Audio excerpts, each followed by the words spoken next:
Hey, welcome back, everybody, to another episode of Comic Shop Talk on the Late Night Chat Network, your first stop for pop culture talk. I'm your host, Niko, and joining with me today, as always, my co-host, Chris. How's it going? Hey, not too bad. How are you? I don't know. I'm a little depressed, man. I mean, episode 200's over. Now it's like 201. It's not as special anymore, Chris. Yeah, that's right. Another year we'll be at 250.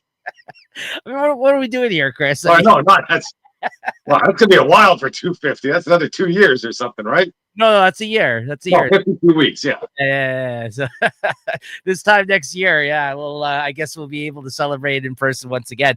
I'm not going to see this guy in person again until then, guys. Never going to see this guy again. That's it. No, but that was a lot of fun. Make sure to go back and check that one out, guys, if you missed that episode. But yes, this is Comic Shop Talk episode 201. Here we are again, another week. And, hopefully by the time this airs, we're on the other side of things and the Jays are in the World Series, baby. Let's go Jays. That's it. Go. Yeah, let's see that. Let's make that happen, guys. But yeah, here we are, another week of comics. Make sure you're subscribed to the channel. Make sure to check out all of our other shows and this show, our whole playlist of over 200 episodes now and counting. And, we also do solicitation videos you can check out once a month where we talk about the new releases that are going to be coming out from the publishers of comics and things that we're interested in checking out a couple months down the road. Those episodes are always great. All kinds of stuff in the playlist. Check that out on our other content here on the channel. Make sure to like and subscribe. Today, we're going to be talking about the new comics that came out for the week of October 15th, 2025. And as always, be forewarned, spoiler warning, we are going to be talking about what happened in the books here. If you're worried about getting spoiled, you can read your books and then come back and check us out later. Be checking out some of the artwork. Sometimes we talk about some comic book news that has come out. All kinds of great stuff here, always week in, week out on the show with me and Chris. All right, Chris. All right, let's talk comics. Talk some comics. Cheers. Cheers. No beer for me today. I got a friggin' seltzer because that's all that was in the fridge.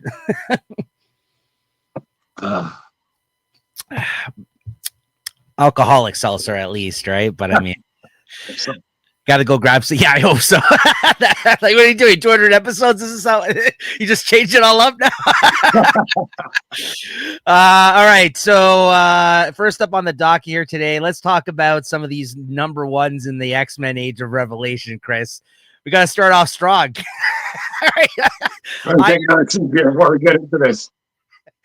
Iron and Frost number one. So we got about 4 new number ones of these spin-off miniseries coming out from X-Men Age of Revelations. I think me and Chris had read all of these digitally. I don't think we picked up any of these, right? The physical issues of them.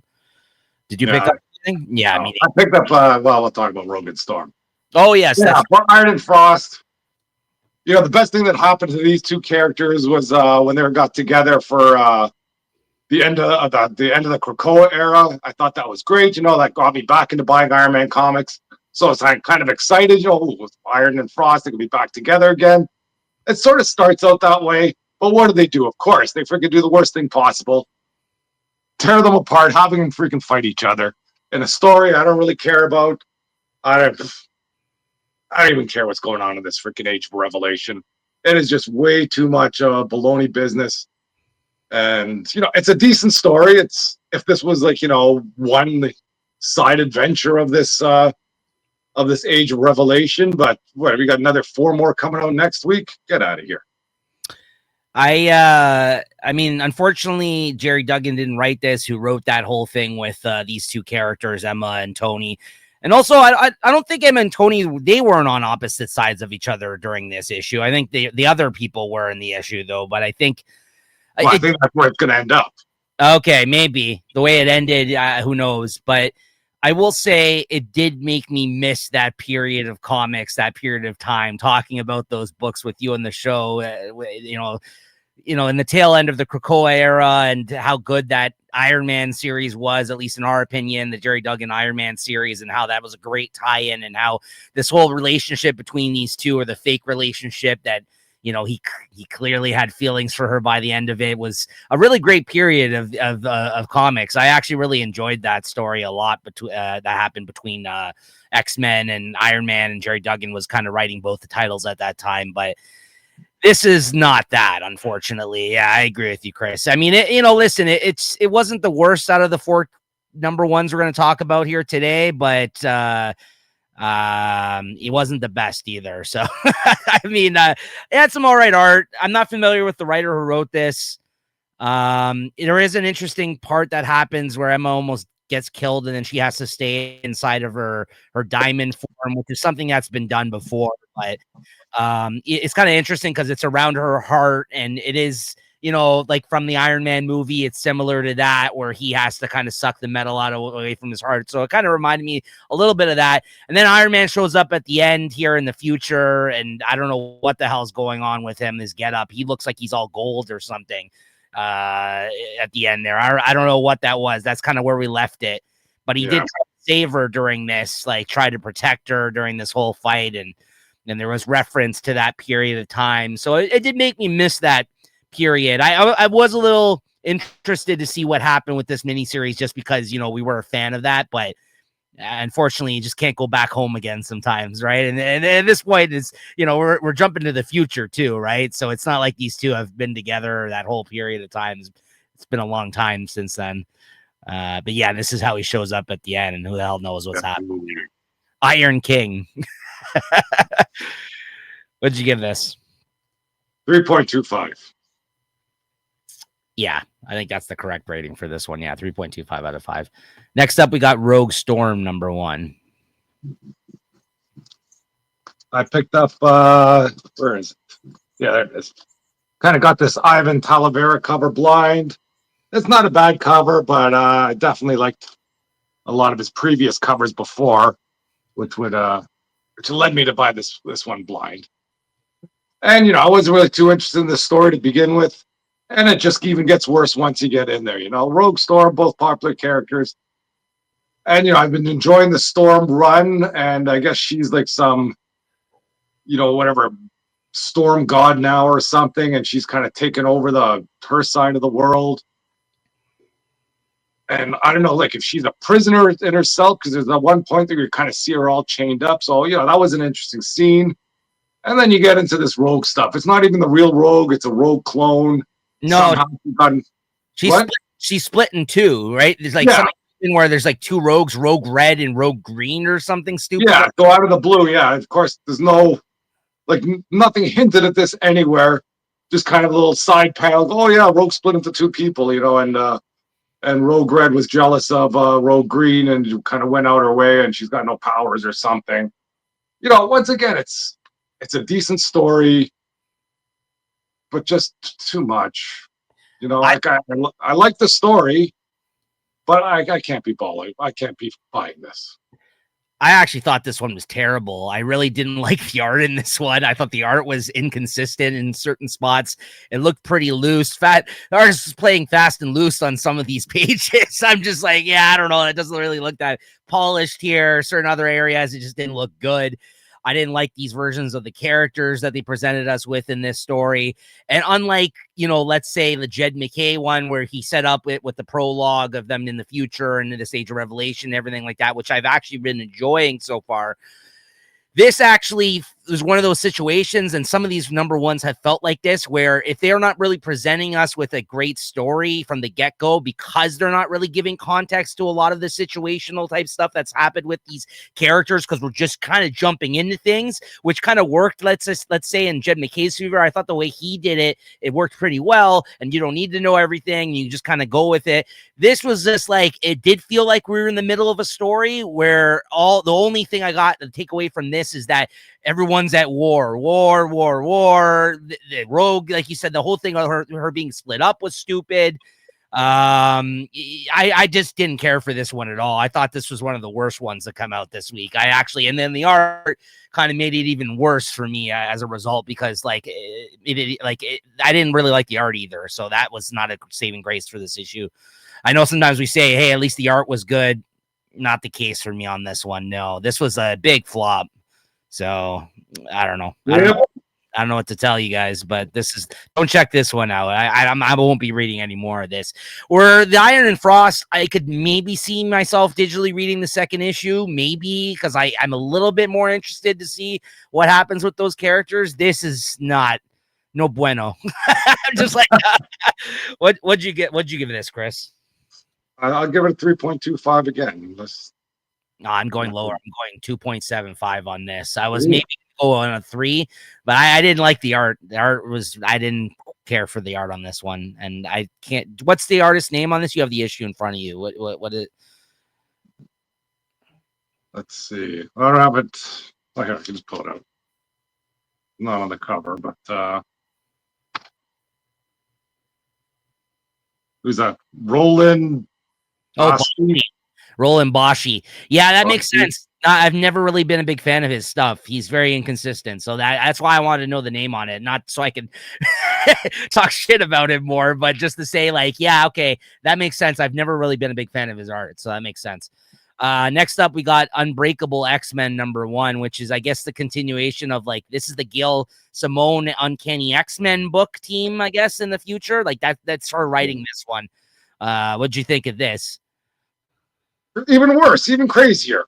Yes. What the hell? Rogue solos Galactus. Are you serious? Like, right off the bat, that's baloney.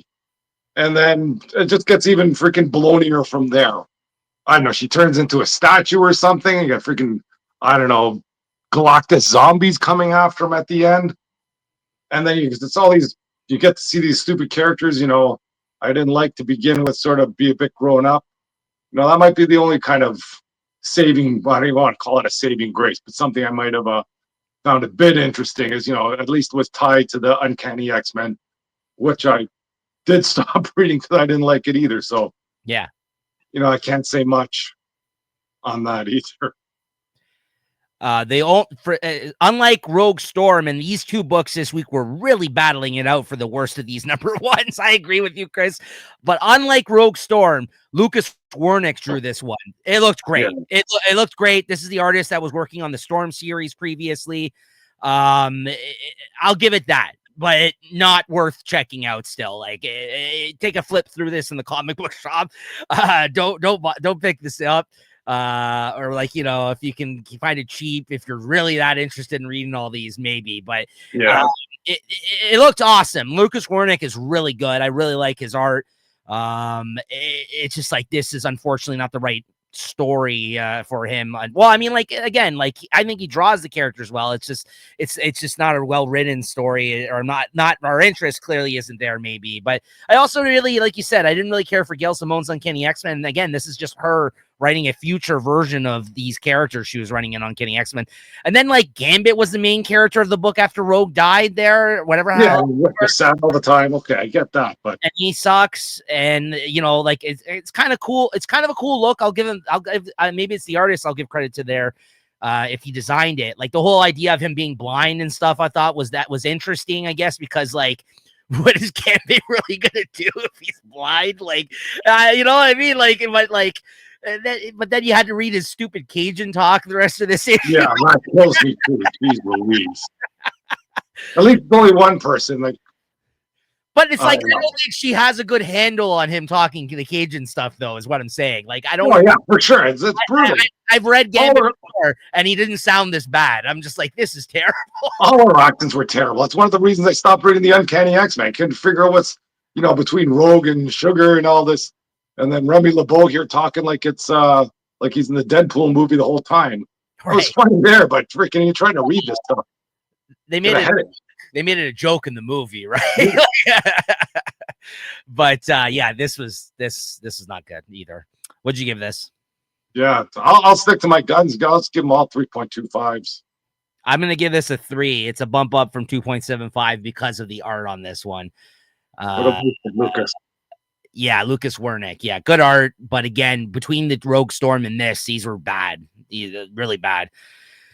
I will say, and I mean, let's jump in the gun a bit. I'm interested to hear what you have to say about this. Sinister Six was my favorite out of these 4.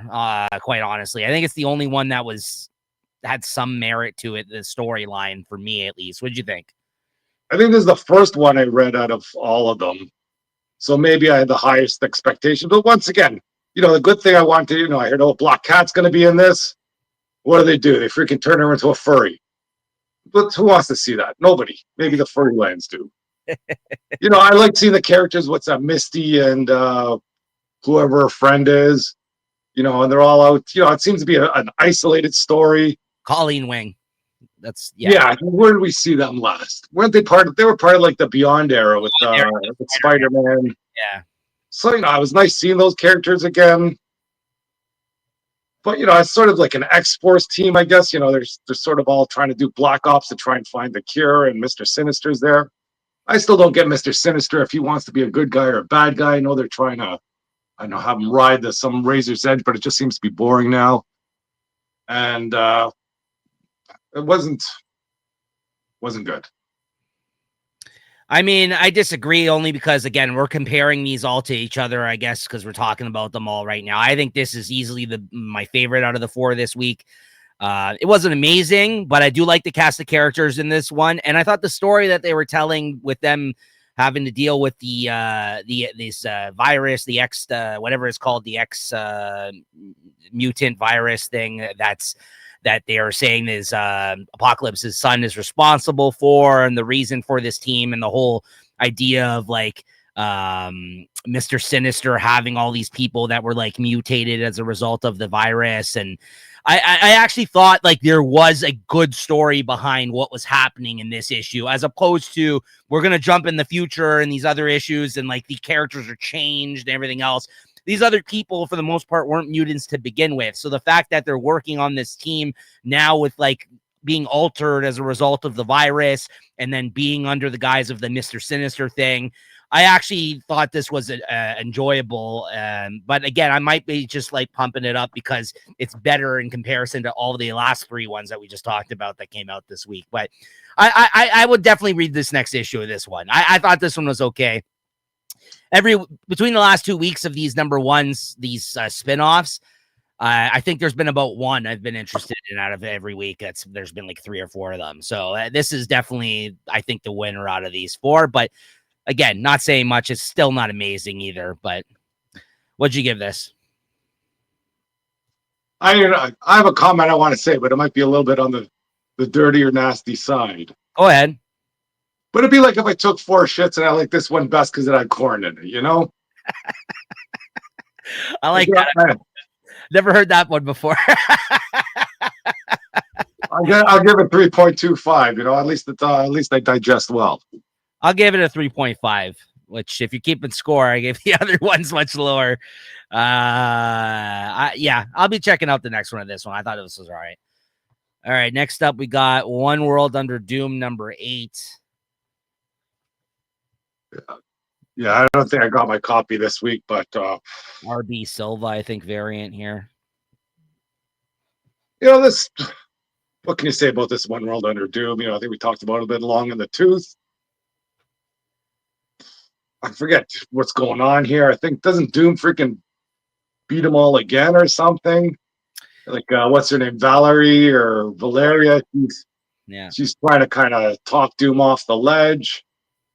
And, you know, kind of back off. I think she thinks she's about to do it, but then she gets pulled away.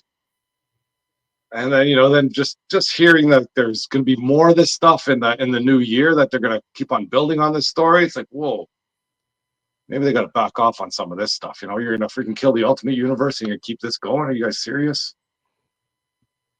I don't know. Not impressed. Chris is not in a good mood this week, guys. No, that's all right. I do agree it's been getting long in the tooth. Yeah, the main thing behind this issue is Valeria, which now I'm starting to think there's a possibility that she might be the new Sorcerer Supreme after this issue. That might be where they're going with this. I don't know, because basically, again, spoilers, at the end of this issue, she's been put in some compromising situation where she's been trying to get Doom's attention, and Valeria, because like she calls her, or like her uncle Doom, like they like that's her god, that's his goddaughter essentially. If you want to know how that all happened, I think that whole relationship first started actually in Mark Millar. His run of Fantastic Four, I think, is the one that established the Valeria thing with Doom. At least he's the one that first introduced that whole concept. And then I think Hickman came afterwards. And there's a whole period of time where they kind of set that whole thing up, their relationship, these two characters. But she's one of the only people that he actually cares for, especially out of the Fantastic Four, which is kind of a weird dynamic in and of itself, because like he's always trying to like take them out or like, you know what I mean? Like disrespect her father and all this other shit. But Valeria, he likes, you know, she's very intelligent and like, you know, he gives her the time of day, so to speak. So she kind of goes to him in this one and says, you know, Uncle Doom there, can you like, what are you doing this for anymore? Like just to prove like it's just basically just an ego thing at this time, which again speaks true to Doom. And like you're single-handedly still kind of taking care of everybody here. And at this point, like, what is your end goal? You went as far as you did to try to prove to these people that you were trying to do well by like, you know, like what you're doing, but you proved that. So like, what's the point? Like, you know what I mean? And then as this is going on, she's talking to him and he kind of casts her away. And then he kind of, like you said, he single-handedly continues to defeat them and overpower them at every corner. And at the end, he basically takes all these fragments of his suit and blasts them off and takes out a bunch of the heroes, like with all these fragments that are like juiced up with magic, and takes them all out single-handedly. And then Valeria standing there at the end with all these shards inside of her. I guess she showed up. She was trying to make her way back to him, like through like you know, this, because they spoke like in his astral form previously. So she's trying to like make it so she can show up and like confront him about this. And then he turns around, he's like, oh shit. Like, and she's got all these shards inside of her, and it looks like she might be like dying as a result of whatever the hell happened. Her head like literally falls off. I think in the last panel, you see it like floating away. I don't know what's going on there, but yeah. And Squirrel Girl served as a distraction, because like, thank God it wasn't like, oh, she was the one that defeated Doom, because for a second there I got worried about that. I was like, what the hell is this? Right? Like, yeah, because Ryan North wrote like a long run on Squirrel Girl. And I'm like, I know you like the character, but I'm like, don't do that now. Let's not make Squirrel Girl the one who like beats him, right? But that was actually a good scene, because she's like, actually, I'm the distraction. And then the Thing kind of has this powered up. He has the hammer of Beta Ray Bill, and they've like juiced it up, and he ends up smashing Doom. And again, it doesn't do anything. He ends just, you know, he goes flying, and then he's fine after that, right? So that's it. Every time you think Doom's down, then friggin' of course, I'll magic my way out of this. Right. I mean, he is Doom, Chris. He's Doom. It was nice the first time they did this in like issue 1, then it was okay in 2 and 3, 4, 5, 6, 7, 8. Yeah. I still thought there were some good story beats here, and I enjoyed it. And there's Valeria like falling apart. I don't know what the happened there. I guess we'll find out in the conclusion of One World of Doom. I don't know now. I'm thinking now. I actually just thought of this right now where we're talking about it. I'm like, maybe that's where they're gonna go with this. Maybe the only way to save her is to make her the Sorcerer Supreme or something here. I don't know. You have to give up the power, because they're not taking it from them. That's what I mean. That actually might be what. I mean, that's a good call. I literally just thought of that while I was talking about the book. I'm like, you know what? How are they going to get her out of this if she's dying, right? Like he would have to basically give up that power to save her or something like that, right? Yeah, I don't know. Well, I guess we'll see. We'll see next issue. But what'd you give this? I'll give it a 3.5. I'll go 3.75 on this one. All right, Chris, Switchblade number 15. Let's see. I just bought this because it's a nice cover. Yeah, it is a nice cover. I do. There was an art germ, I think, from last month, and I might have been on my cutting kick, and I didn't pick it up. I wish I did, though. But I couldn't turn down a Sozomaki. I think she's got another one coming out next issue. Yeah, the next one, I already seen the image floating around online. It's supposed to be a really nice one as well. Okay, I put that in there. And, you know, I haven't really been following the story. I might have read a few issues in the beginning, so I don't know what she's up to, but I think she's tagging up with like some high school girl or something. She's sneaking in a room, which I thought was odd. And this girl is like an encyclopedia of sort of magical knowledge or something. And they're going against whoever they're going against. I don't know who the bad guy is, so I can't really comment too much. But the art in the stories, you know, it's a nice comic to look at. And I thought it was okay. Like, you know, if you're kind of just jumping in, or if you're buying for the cover and you want to see what it's about, it'll hold your attention. I'd give it a 3. I'd give it a 3.75 just because that art cover, the story's okay. You know, maybe if I was more of a Witchblade fan, you might enjoy this more. Okay, cool. All right, next up, I got a couple here that I read. One that I guess you didn't get a chance to read before the show, Chris, but that's Punisher Red Band #2. I got So my list here. yeah, so Forgot to clock it. I'll save you like major spoilers. But you know what? To be honest with you, Spoil them away. I was about to say, to be honest with you, not too much happened here, and I don't actually even have the art to display here for you guys. But I will say this: my only criticism about this, like I'm liking all the kind of story beats, like it again feels genuine to a Punisher story. He's dealing with like human trafficking type shit going on in this issue. That he's tracking down people that are literally sex trafficking people. The Kingpin's in the mix. This feels like 100% like a Punisher story. Like this is what I want from a Punisher story. And I would at this point I'm not even upset. I'm not about like I'm not even gonna say give me something new because we really haven't had this in a while, right? Yeah, you want something old, you want something familiar. Right. So I'm here for it. Two things, actually, I guess two criticisms though.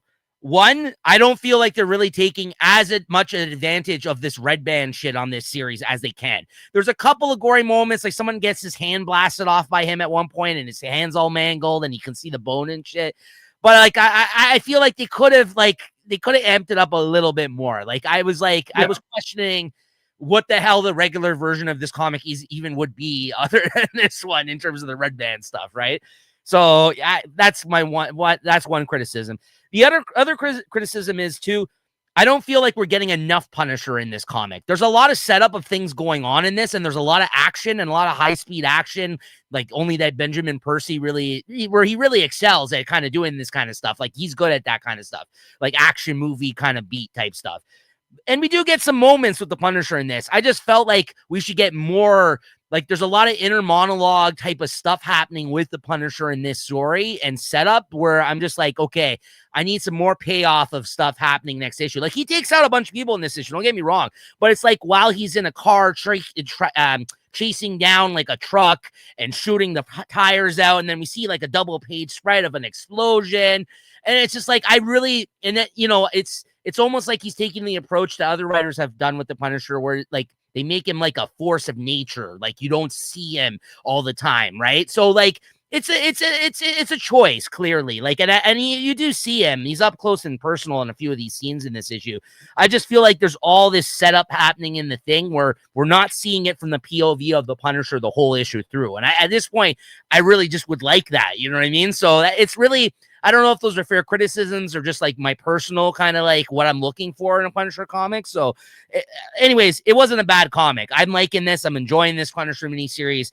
I'll go 3.75 out of 5 on this one. Verging on a 4 though, this issue. I just feel like if they amped it up and maybe some of the shit that was going on for a red band edition of this, it would maybe even get like a little bit more in terms of the rating. I feel like they're not taking full advantage of that. There's a really crazy scene with the Kingpin though. Like he's like that dude from like what was it? Boardwalk Empire, where he's like giving himself like penance. He's like whipping himself on the back in one scene. Like I don't know for what's going on there.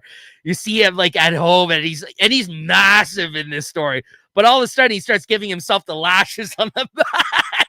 And meanwhile, he's like, you can hear all the inner monologue of like him like talking shit about the Punisher and like how all the moves he's making and stuff like that. This is gonna go to a huge showdown between these two at the end of this miniseries, it seems like, or it better, because that's the way it's amping up. Because he doesn't make a contact with the Kingpin at all in these first 2 issues. It's just like kind of he's dealing with all the fallout of like what he's been doing around the city, right? So good stuff. And then next up, Absolute Flash #8. Man, these Absolute series, honestly, I gotta say something. It's been a criticism of this like previously with these Absolute series where I'm like, this is clearly what they're going for. All of these series have not kicked into high gear until like this point in the series. The first arc, like several issues of these Absolute series, this must have been the mandate for it, because with this issue 8, this is the best issue of the series so far. And I've dropped this in issues so far, but this is a really good issue because in this issue, they actually do for the first time like a whole issue dedicated to a flashback. but it gives so much context to the character Barry Allen, who got taken out early in the series, like the Barry Allen Flash, because we're following a kid Wally West Flash in the series. But this gives you all this context of how he kind of joined this company, doing all the research and stuff that he was doing, that where we first met Wally, like where we kind of first jumped into the story, and Wally West kind of was living in the compound with his father, who's like he's like an army brat kid, and he's the scientist. But he deals with this woman who's like Eobard Thawne, who's like the Reverse Flash, like in the original Flash series. This is like his daughter, and she's the one that kind of funded this research and this company and brought him on. And you learn all that in this, but then you learn that Eobard Thawne was the one who originally started all this research, that he kind of continued the research of opening up a dimension that's just made of like pure energy. Like it's like an energy dimension or something that he like, and this is where like the Speed Force is clearly being siphoned out of for this story. But it's almost like Eobard Thawne, like he worked with like dark magic ritual type shit, like a Doctor Strange kind of move or something, in order to like access this universe. So there's all this stuff about this series that he kind of just threw into this issue, Jeff Lemire, where I'm like, okay, here we are now, second arc of this series, and he's just jumped up a level in terms of my interest and like everything going on in this story. And this has been drifting. This has been coasting the last couple of issues, where I'm like, I really didn't have much to say the last couple of issues of this series on the show here. This was a very interesting issue, and it actually needed the full kind of flashback issue to kind of give all this extra context to Barry Allen and everything that had been going on behind the scenes that we didn't know in this series. So now I'm very interested to see how this is going to play into the current story arc. Just a really good issue, best issue of the series so far. And again, I just feel like that must have been the intentions behind these absolute stuff, which I think in the past we were kind of criticizing. I actually got to give it up to them, like whoever's like, I don't know if like Snyder's the architect behind the whole line in that sense, but no wonder this has been successful. They clearly are not going anywhere with this absolute universe stuff like they've been saying, because they really set a lot of groundwork up, and they didn't speed into things, and they didn't kind of give you everything you wanted in the first arc of these series, because like then you might as well have just done a mini series of these things, right? Like this is like they're taking their time, and they're really actually establishing new versions in the universe for these characters. I actually feel like I have a lot of faith in what's been going on now with these absolute books because of that, because all the series were like 6, 7 issues in, 8 issues in, and then it like really got good, a lot of these series. So I'm really excited for, again, now I'm like, shit, I shouldn't have dropped this. Like this might be a turning point for this series going, moving into the next one. I'm very interested to see what happens next. 4.25, maybe even 4.5 this week. It was a really good issue of Absolute Flash. And then I got Good as Dead #2. Don't really have too much to add on this. Again, I don't have the art for this one. This is David Lapham miniseries. These like oversized issues. I think it's supposed to be 4 or 5 issue series, but they're all oversized. Like his art, like his ideas. I don't think I like him writing with his co-writer wife, because I feel like the last couple of projects that I've read with him and Maria Lapham, his wife, haven't been that. I haven't really loved them all too much. And I think it's because their approach to writing narratively, like some of the setup of their writing and their stories that they put together, something just seems to be missing, or something isn't coming across well. I don't know. I've read other things by David Lapham that I've really enjoyed. I don't want to just say it's because of the wife team that he's bringing in with her kind of co-writing with them, but the last couple of things I felt like I've read of them together, I just haven't dug as much. And this one isn't hitting the mark for me either. So I'm probably dropping this. I'll say like 3.25, because I like the art and I like enough of what's going on in this. Like there's some interesting things, but it's kind of all over the place, and I'm having a hard time following it. So yeah, that's all I got to say about that. And then one more, Save Now #1. This is from Bad Idea Comics, where I don't think these are available digitally. And this is one of those companies where the issues they were really hard to get a hold of. Like they set up all these stupid rules with comic shops that only certain comic shops could carry their comics previously. And they don't do collections, and they don't do digital comics. So like it was really hard to kind of get these books in the past. but they keep putting out like really good comics from what I've heard, and now they actually are available to order through some distributors, so you can get these at most comic shops now if they want to order them for you. And this is a really cool concept. The title, I guess, says a lot about it. Save Now. The guy has the power to basically restart from a save point, essentially. Like, say, like he has like a task force, and if one of the guys gets killed, he can basically rewind, let's say 10 minutes or something, and go back to a previous state prior to that happening and actually save the team or save that guy or whatever and rework it.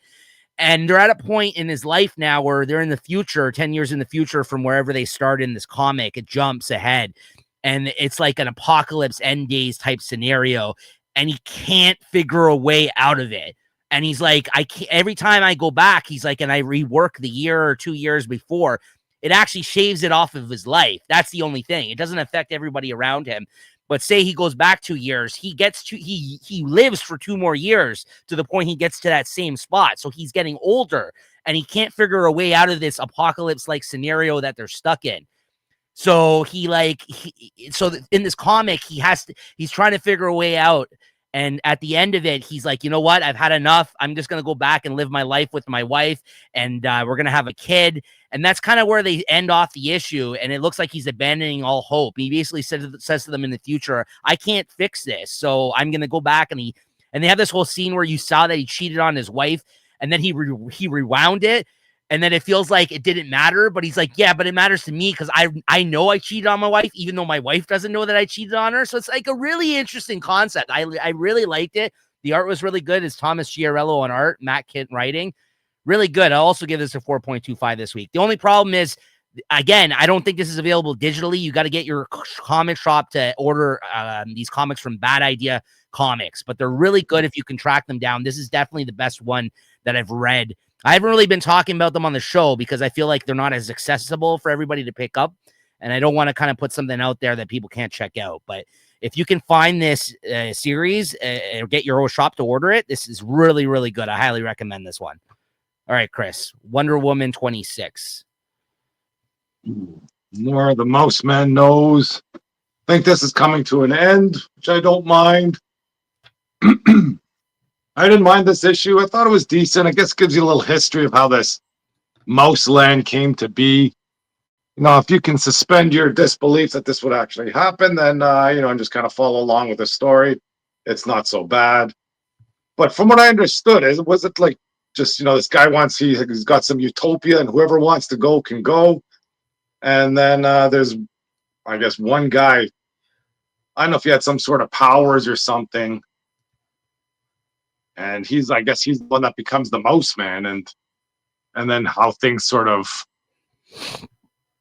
de-evolve or something, once they're there. And I guess we have Wonder Woman sort of getting a bit of a throwdown with the Mouse Man, so that's always fun when she gets a chance to kind of beat on some people. And it was okay. Like, it was probably one of the better comics I read this week, but that's not saying much this week. And this Daniel Sempre, I don't know, he's taking a step back there. From like that first arc there. I always thought he had Woman friggin' dialed in, but I don't know, maybe he's getting too busy or he's got other stuff going on. That's just taking a bit of luster off the shine, I guess. What'd you think of this one? Yeah, it's a good comment about him, his art on this series. He also really doesn't really have as much interesting things to draw, I would say, in this issue, though. I mean, there's a lot of talking. That's the thing with Tom King. There's a lot of talking head type moments, right? So sometimes, like, I still think he's a good looking, sharp artist, but you're right. Maybe he's not as good as he previously was in the first kind of couple arcs that he was with Tom King on the series. Yeah, this was fine. I mean, it's okay. I have nothing against this. It's still an interesting story. I'm kind of, seeing how it's all kind of playing out here. Yeah. Doesn't the Mouse Man end up with Wonder Woman's baby at the end? And that's not going to turn out well for him. No. Basically, though, I guess in this one, they showed you how it whole kind of started. Like how this dude kind of immigrated over to this island with this other guy that he ends up taking out and taking over as this Mouse Man dude while he's there. And like the whole idea behind it was that they were going to their own Themyscira paradise, essentially without superheroes. Like they wanted to go in a place where there was no superheroes. And then this guy came over with mice. But then the next thing you see, like, he's like, I don't know, like a screw. He's like a screw, a screw goes loose or something in this guy's head. Because all of a sudden he's like bathing in a bathtub full of rats, and he's like torturing this guy. And I'm like, whoa. Now I remember why I like this. There are some crazy scenes in there. Yeah, the scene with him getting into a bathtub, this one with rats. Yeah. I'm just like, okay, or mice, whatever. I'm like, okay, this is fucking weird. I'm like, I don't know what's going on here. I'm just like, how did you get from that one scene with them talking on the porch to him torturing him with the mouse, and then he goes to a bathtub with all the mice? I'm just like, okay, there's clearly we took a jump here in terms of like, I guess like it wasn't like to maintain order or something. Then pretty much okay. Nobody can think freely, because I know everything and all that sort of business. But he's demented, this guy. I don't know what the hell's going on with this guy. But that's I did like that suplex too. I think we are talking about that. More wrestling. Was the last week? Yeah, there seem to be more of these wrestling moves thrown in there now for effect. Oh yeah, most man. Yeah, I like this stuff. I don't care. But yeah, him with the rats in the tub was probably one of the scene of the weeks for me. I'm just like, I don't know what's happening here. This was a cool page though. The look at this final page with him and the baby and that mouse mask, even like the side profile of it looks really cool. I actually do like the look of it. I'm like, oh, okay, that's kind of neat. It's pretty interesting looking. I mean, I don't know if he's going for like a Nazi look or something, but yeah, it looks cool nonetheless. What'd you give this? Yeah, just looking this over, I'm giving this a 4. Yeah, you know what? Talking about it, I'll probably bump it up as well. And this was not like the strongest week. I agree with you, but I mean, for that scene alone, I really enjoyed that. Batman Superman World's Finest, number 44 there, Chris. I think this was a fun issue. We had an issue like this, I guess, a while back with Robin and Supergirl, kind of having a bit of a first date. And I think what Batman sends Robin on some sort of secret mission, and they want someone to kind of back them up. And I like that scene where it's like, oh, you can't send this person. Like, there's no one else. Oh, he's not gonna like this. And then then Superman puts out the call to the Supergirl to find out what's going on, and or to follow him or just make sure he's okay. And then I guess he's infiltrating some sort of evil base or something, and he seems to get into trouble. Then Supergirl kind of rushes to his rescue, and then you find out that this base is trying to manufacture kryptonite. So it's not actual kryptonite, so it doesn't kind of rob her totally of her powers, but it seems to drain her pretty sufficiently. And then just kind of the back and forth banter between them. I thought this was what this World's Finest was, and it was good to see another issue like this, outside of everything else that's going on in the DC world. That was a nice, fun issue. Yeah, exactly. He still had this in his back pocket, and this is almost like a sequel to the others time. And then they end up hooking up too, don't they? Like when they're in the Batmobile, or they get caught in a compromising position, let's say. Yeah, that was fun. He's like with Supergirl, like Batman's shocked at the end. Yeah, like then he have like some proximity alert or something that he set off accidentally, and it's like, oh, frick, they're gonna be here in like 5 seconds. It goes off, and then Bruce like kicks in the door, and he's got like a gas mask on because he thinks he's like in prison in there. And then Superman shows up next, and they're sitting there making out in the car, I guess, and and then she's like, men, like she's so frustrated. It's like, all right, dummies, I'm out of here. Guys are all the same. And then she flies off. That was a good thing. He ended up hooking up with her a little bit at the end there, which clearly she fell for his nerdy ways because she's making fun of him the whole way. And then like he would make some stupid comment, and she'd be like, "Well, yeah, that's actually a sensible thing to say." Yeah.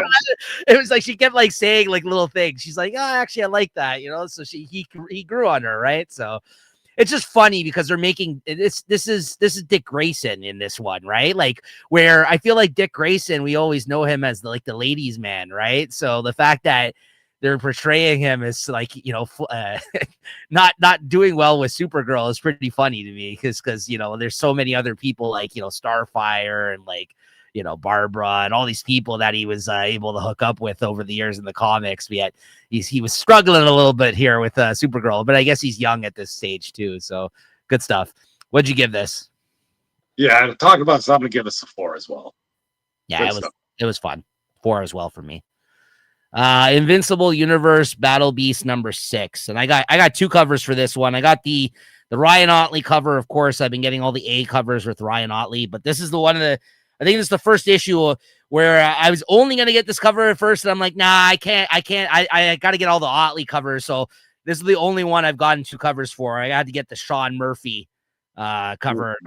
Yeah, really like that one. So I had to get the B cover for this one, which is the Sean Murphy one.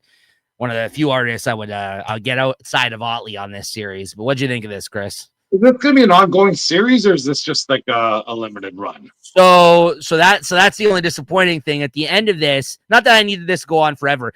At the end of this, in the letters column that I read, Kirkman says that they're taking a bit of a break, which is good because Otley's going to be able to draw the issues because he's not the fastest artist.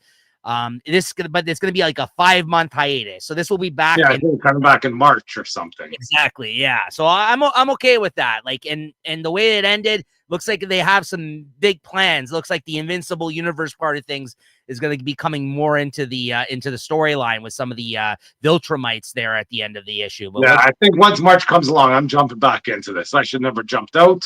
I agree. The first couple issues, they were good issues, but I wasn't really.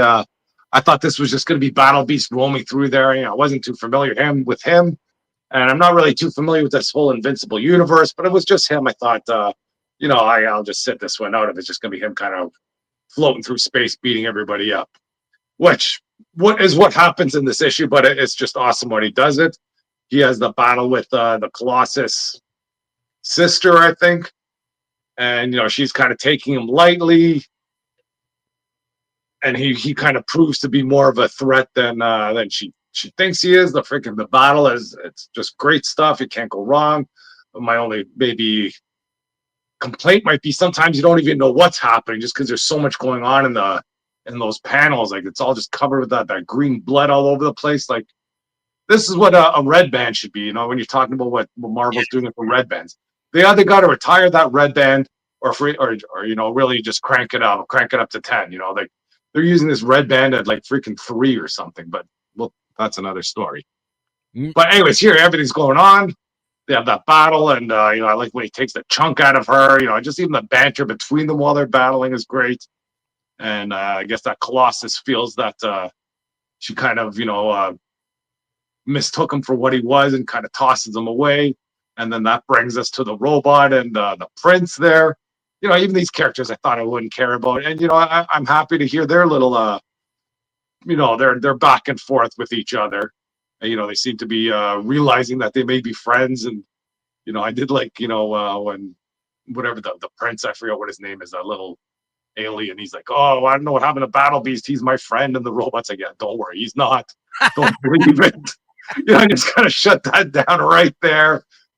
And, you kind of get the Battle Beast kind of just hanging back there and he's ready to go, and then there's some scavengers trying to take over this Colossus because you think she might be sort of down for the count, but she's just healing up. That's just great stuff all around. Yeah, I agree with everything you said. That's why I've stuck with it. I've really enjoyed this. Otley's art is great, and like you said, I 100% agree with you with what you said about the red band.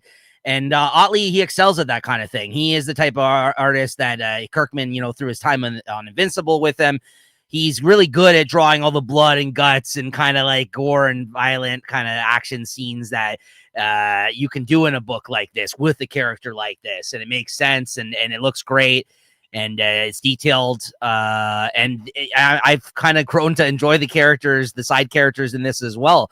And honestly, I got to give it up to Kirkman. I was reading this. I'm like, between this and Skinbreaker that he just started and and he's doing now he's doing Transformers, and and he's been doing Void Rivals. Like, this is not a guy that just rests on his laurels after the success of The Walking Dead. He's writing like 4 consecutive series right now through Image Comics, right? And he clearly enjoys what he's doing. So I got to give the nod to him as well, because whether or not you like his stuff, which I usually do, I just think like it's, this is a guy that's like a cajillionaire now after the success of The Walking Dead. He doesn't need to be writing all these comics, but he's still doing it for the love of the game, right? For the culture, Chris. He's just loving what he's doing here. No, I enjoy it. I enjoy this stuff. So it's good stuff. And the way they ended it with the Viltrumites showing up, and he mentioned Conquest showing up, that's like one of the craziest Invincible characters, Chris. I don't know if you're familiar with him. He's got like this. You don't need to be. It's going to be a ton of fun. I guarantee it. That's actually going to be a threat if he's going to show up into this. That guy's crazy. So, and that's a good thing about this too. I don't think you need to have read Invincible to enjoy this series, which I think is a selling point for anybody who hasn't read it, or if you're familiar with the cartoon. Definitely check this series out. It's been a ton of fun. What'd you give this? I got 4. It's good stuff. Sim. All right, the second half's getting a little bit better. Comics we're talking about here started out bad. G.I. Joe number 12. Oh, yeah, hold on a second. Yeah. There we go. G.I. Joe number 12. Yeah, I also give it a 4 if I didn't mention that other one. Oh, yeah. And here with, I think we kind of, we get this other team with Flint, the Beachhead. They're trying to rescue it's a new character to me who's locked up in jail. Sniper, I think is her name. Or something like that. I don't know. Anyway, she's locked up. She's being tortured the whole time. And, that was a nice story beat. And I think the other stuff going on at the pit is Duke. I don't think he wants to take time off, but he wants to investigate something on his own. And I guess most of the story, though, was this breakout from the prison.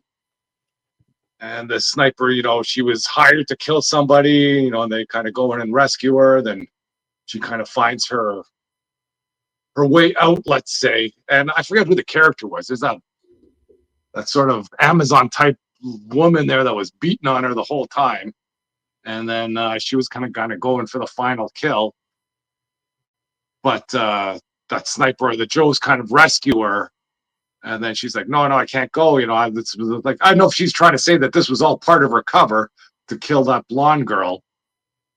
And anyways, they're taking off. And then, she makes the impossible shot from the movie Vamp, and boom, puts a bullet through her head like through a window. So it was a fun story.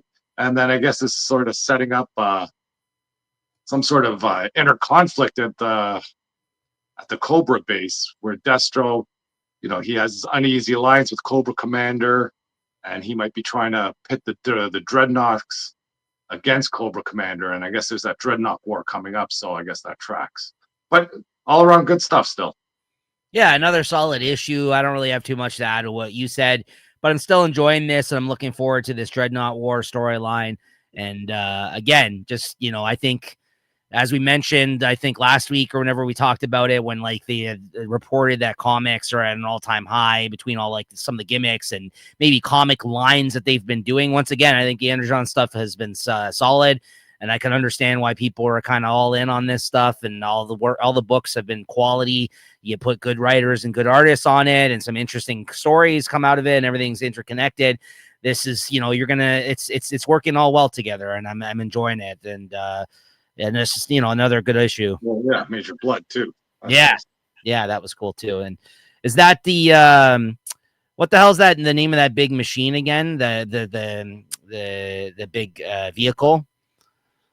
Do you remember? What are you talking about?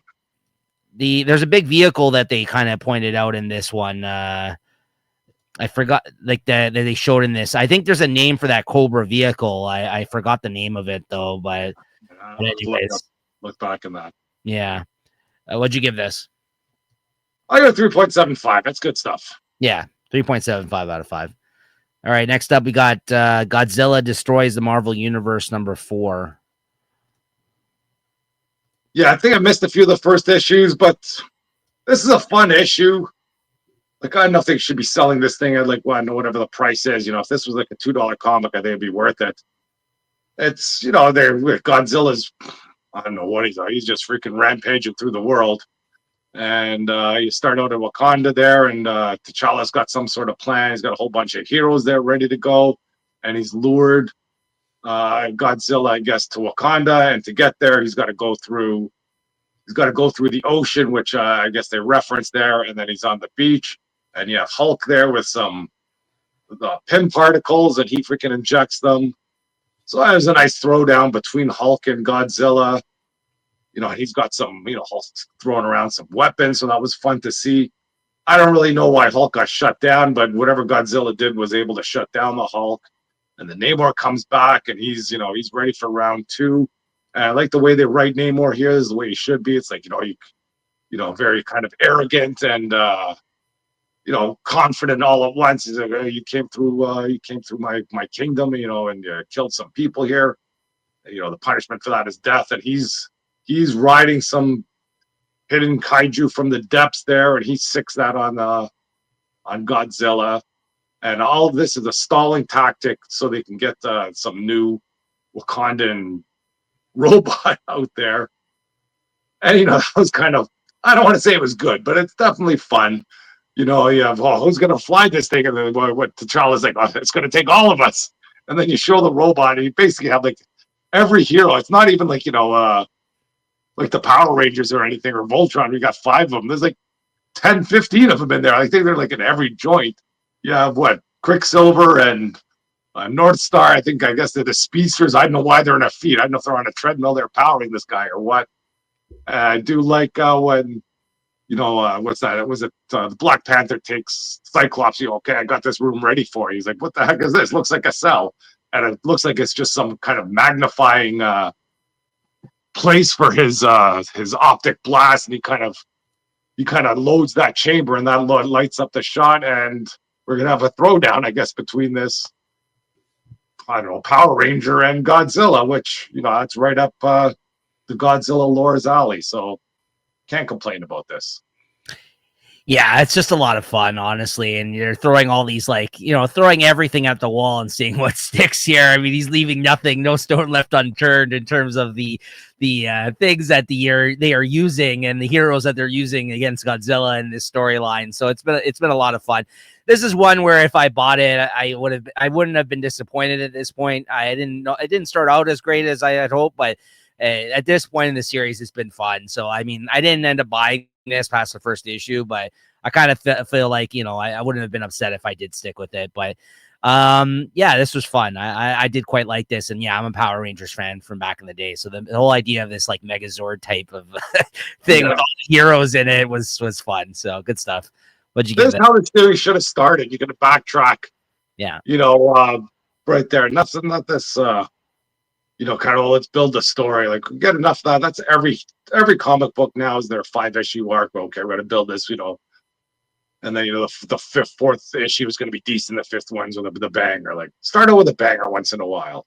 Well, that's why I actually quite liked the one-shots that they did previous to this miniseries, because all that was like they were doing different eras of heroes versus Godzilla, and every issue was just that, like, just balls to the wall. Like, we only have an issue to kind of tell the story. I agree. I mean, I wouldn't have been upset if that's kind of what their approach was to this whole series, because it didn't start off as strong as those one shots. And here I am, haven't stopped buying it now. And I'm like 4 issues in, I'm like, this was a cool moment. Right. So yeah, something to be said about that. What'd you give this? I got 3.75. Yeah, I agreed. Next up, Captain America 4. That there's a Zdarsky variant nice. Here. Oh, nice cover. The comic is turning around.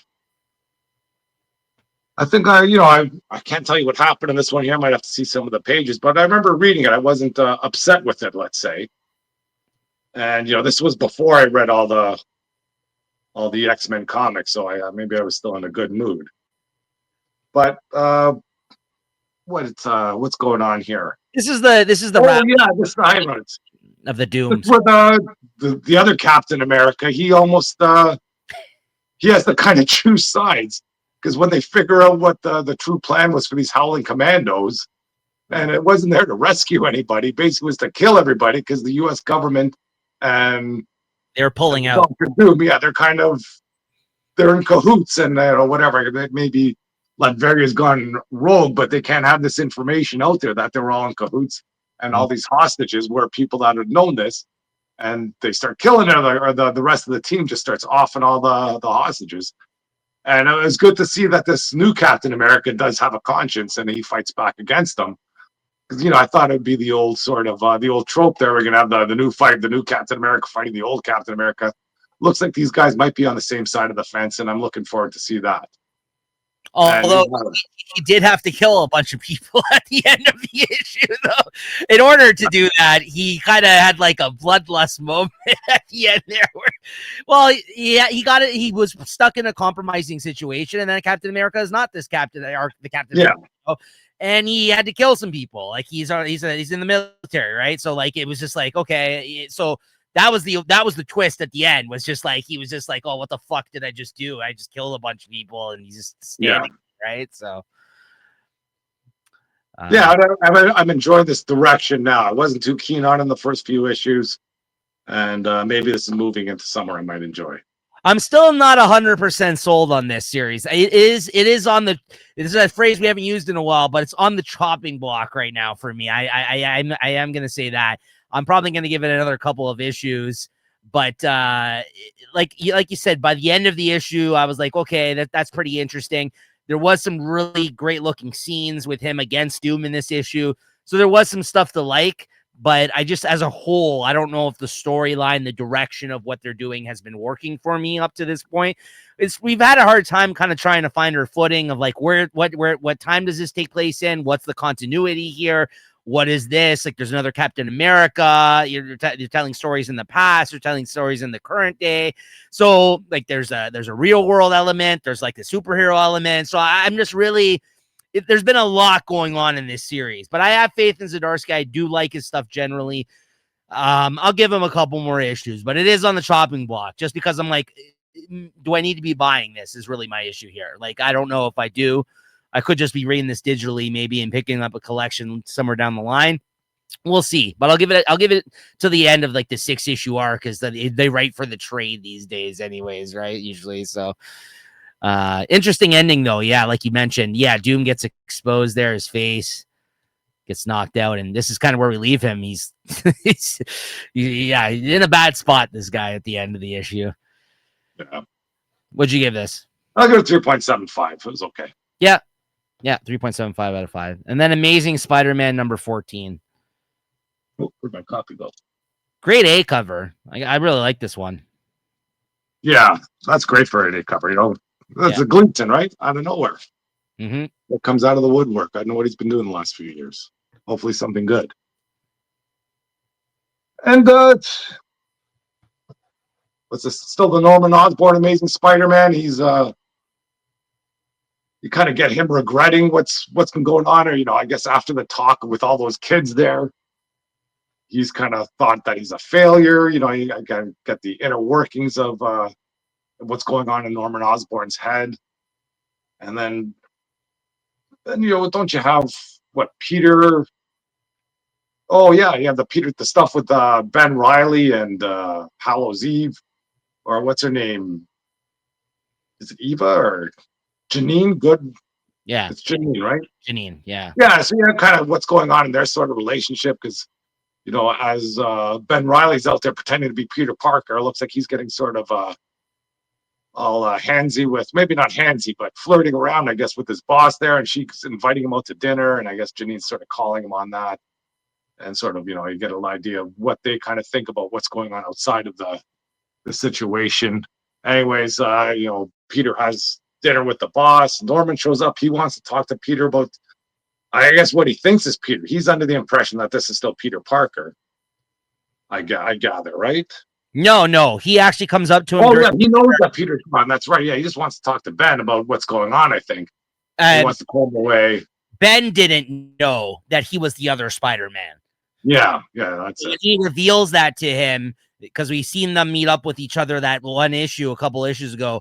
But he was wearing the costume at the time. He didn't know. He had figured out Ben was him, but he didn't know that he was the other Spider-Man. So when he approaches Ben at the dinner, he kind of acts all standoffish, right? He's just like, oh, screw you, Norman, or whatever, because he said, I know you're Spider. He's like, oh, it's fucking you, eh? Like he knew right away, like when he said that, right? Like, so. Yeah, and then whatever they have the Spider Slayers, I guess the Hobgoblin is still trying to take out Norman Osborn.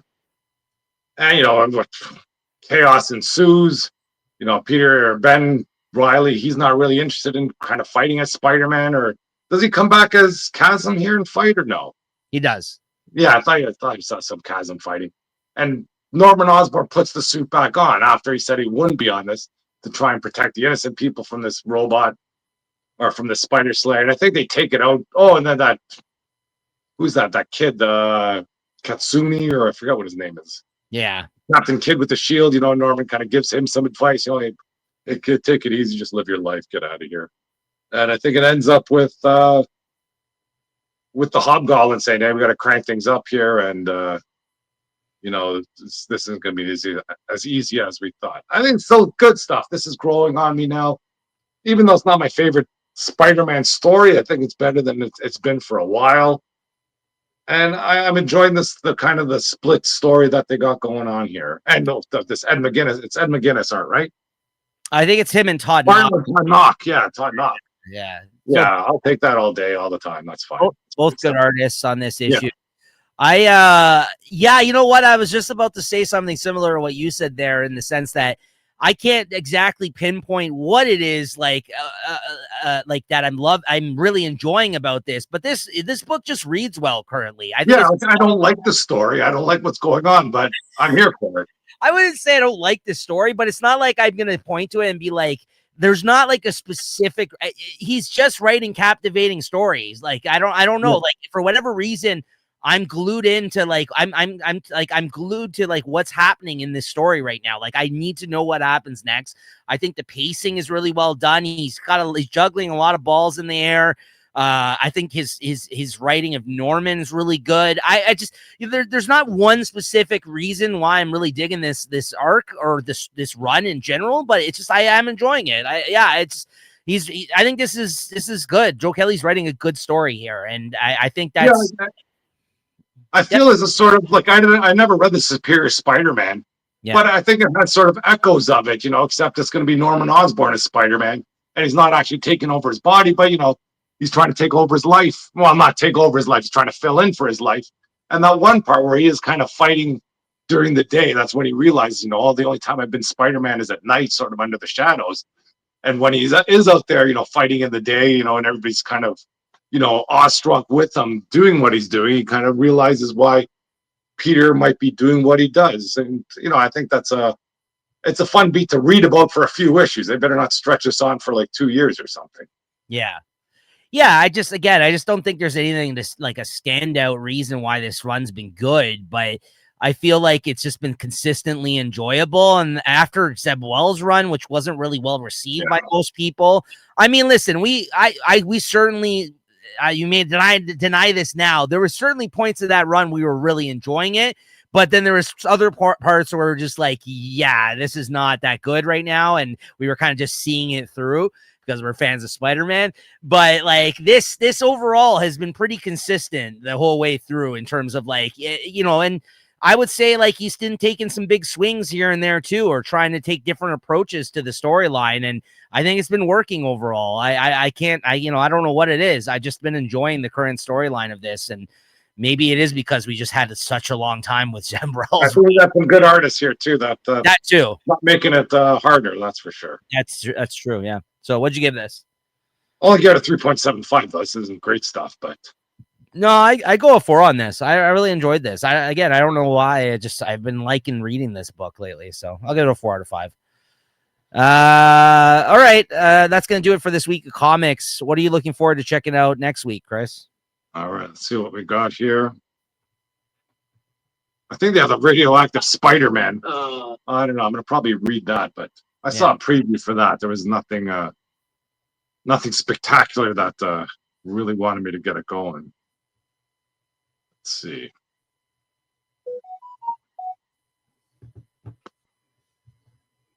Okay. Oh man, it's for October 22nd, right?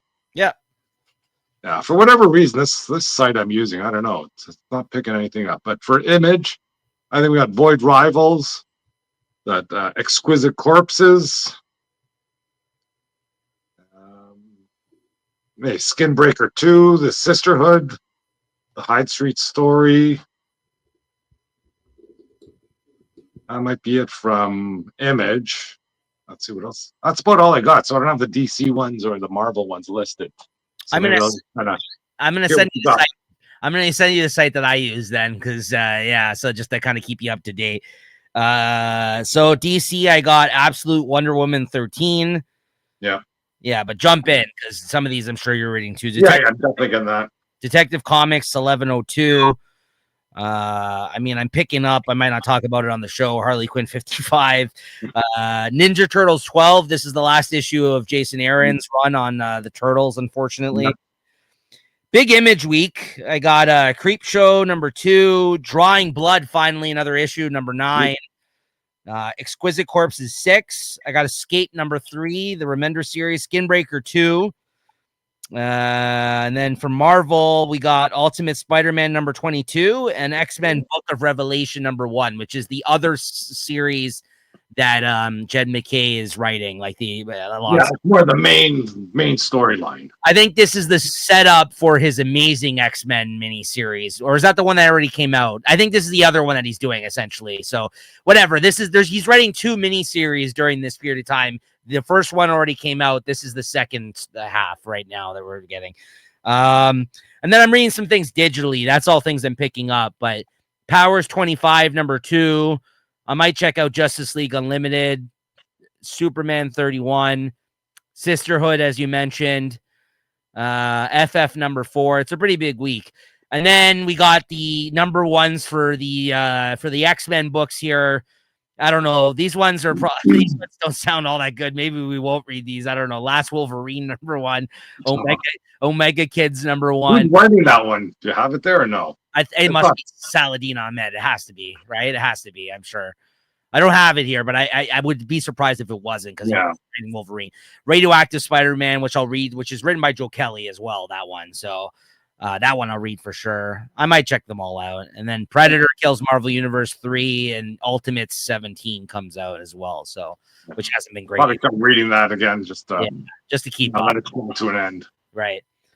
But that's it. That's what we're reading next week. Pretty big week, but then the week following is a 5-week week in this month in October. So that's actually going to be a very small week. So it's going to be equaling out there by the end of the month. All right, Chris. Well, what's your favorite of this week, though? I don't know. I feel bad when it's never a comic I bought.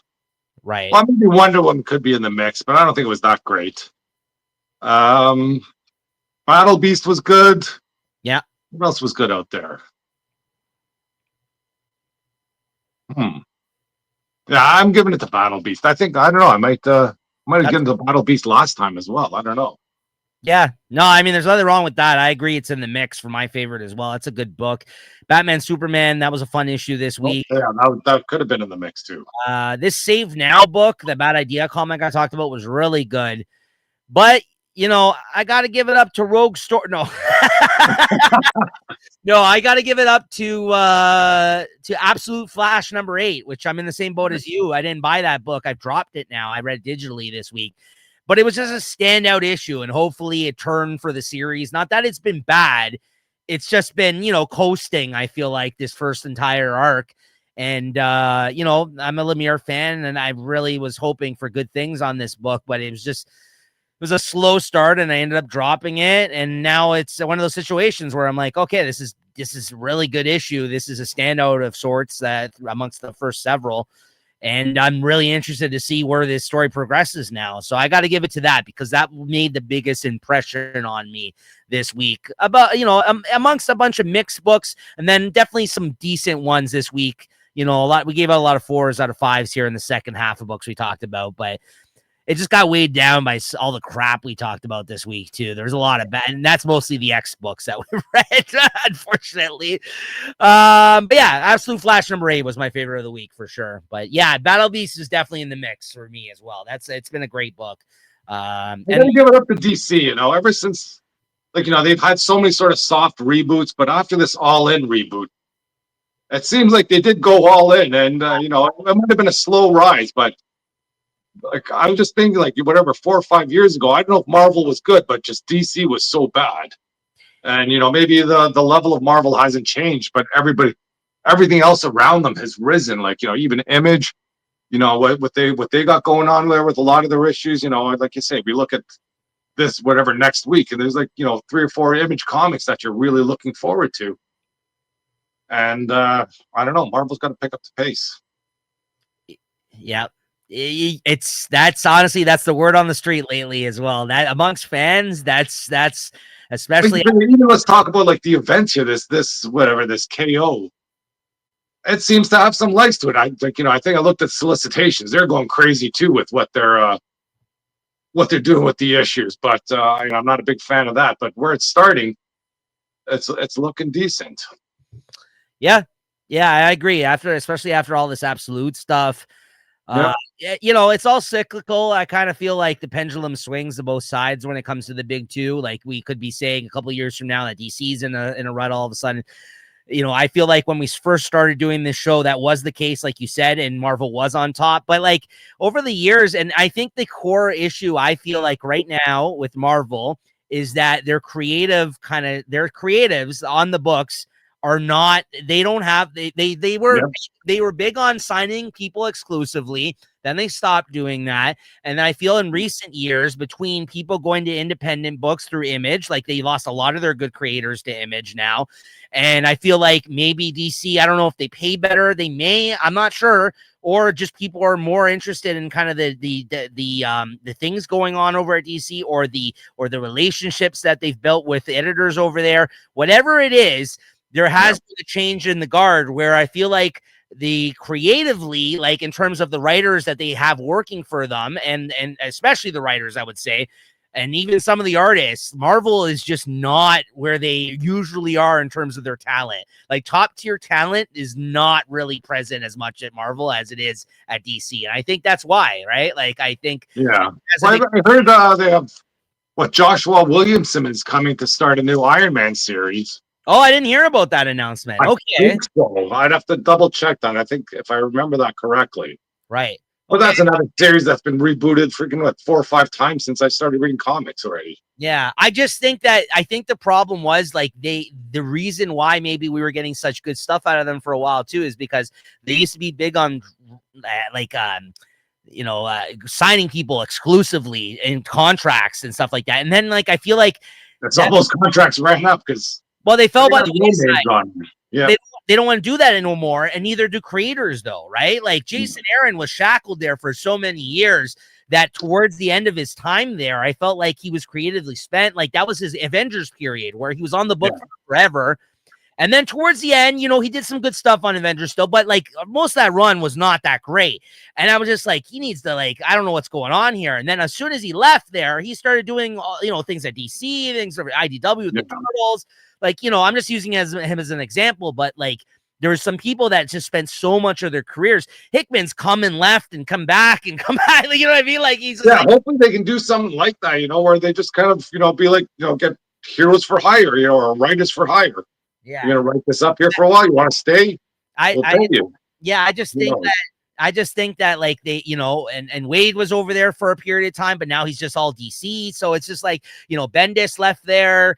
And then we just had such a change of the guard about maybe 10 years ago. All these big writers that now just write Image comics, Remender, Brubaker, all these people, Hickman for a period of time, they all left, like jumped ship at the same time. Right. So it's just like, what do Kirkman doesn't work for any of these companies, right? So it's just like a lot of the big writers, they want to create their own things. They want to own their own properties, right?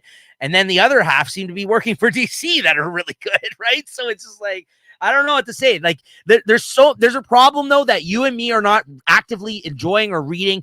A lot of the Avengers title, I'm not reading, like, you know what I mean? Like there's a lot of titles like there's a lot of titles that they do that I'm a huge fan of those characters that I'm no longer reading. Like, why aren't I reading Wolverine? Why aren't I reading the Avengers book and enjoying it? Why aren't I, you know what I mean? Like, this is a problem. This is a problem. Like, that's bad. Like, you should have, you should have people reading your flagship characters, right? It's ridiculous. Anyway, so that's I know it's a bigger topic that we got into here, but interesting thought. And I agree with you. DC is dominating over Marvel this year, and that might reflect in our end of the year awards. So stay tuned for that, guys. I feel like one of the last things we've really been loving from them lately has been Ultimate Spider-Man, and that's coming to an end. And they're triumphantly saying we're ending this universe. Yeah, that's the big news. We're going to take our best-selling comic and flush it down the toilet. Everybody rejoice. Yeah, Hickman's gone. Oh, we're done. I'm just pack it in. Yeah. It's ridiculous. So I don't know. Dottie Cates, where are you? Yeah, come back. We need They're you. ready for you. So yeah, they really need to shake things up, right? So we'll see what happens. Well, we'll see. Anyways, okay, so that's going to do it for this week, guys. Thank you, as always. Make sure to like and subscribe. Thank you to Chris. And we'll see you guys next time. Later. Go Jays, go. Go Jays, go.